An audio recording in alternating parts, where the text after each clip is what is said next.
ഓണനാളിൽ ഇത്തവണ തൃശ്ശൂരിൽ പുലിക്കളിയും കുമ്മാട്ടിക്കളിയുമില്ല. വയനാട് ഉരുൾപൊട്ടൽ ദുരന്തത്തിൻ്റെ പശ്ചാത്തലത്തിൽ സർക്കാർ ആഘോഷങ്ങൾ വെട്ടിച്ചുരുക്കിയ തീരുമാനത്തോടനുബന്ധിച്ചാണ് തൃശ്ശൂർ കോർപ്പറേഷൻ പുലിക്കളിയും കുമ്മാട്ടിക്കളിയും റദ്ദാക്കിയത്. തൃശ്ശൂർ നഗരത്തിൽ കോർപ്പറേഷൻ്റെ നേതൃത്വത്തിൽ നാലോണനാളായ സെപ്റ്റംബർ 18-നായിരുന്നു ഇത്തവണ പുലിക്കളി നടത്താൻ തീരുമാനിച്ചിരുന്നത്. ഇത്തവണ 11 ടീമുകളായിരുന്നു മത്സരരംഗത്തുണ്ടായിരുന്നത്.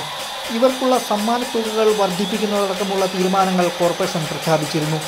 ഓണാഘോഷ പരിപാടികളും ചാമ്പ്യൻസ് ബോട്ട് ലീഗും ഒഴിവാക്കുകയും ആലപ്പുഴ പുന്നമടക്കായലിൽ നടത്താനിരുന്ന 70ാമത് നെഹ്റു ട്രോഫി വള്ളംകളി മാറ്റിവെക്കുകയും ചെയ്ത് സംസ്ഥാന സർക്കാർ മുൻപ് ഉത്തരവിറക്കുകയും ചെയ്തിരുന്നു.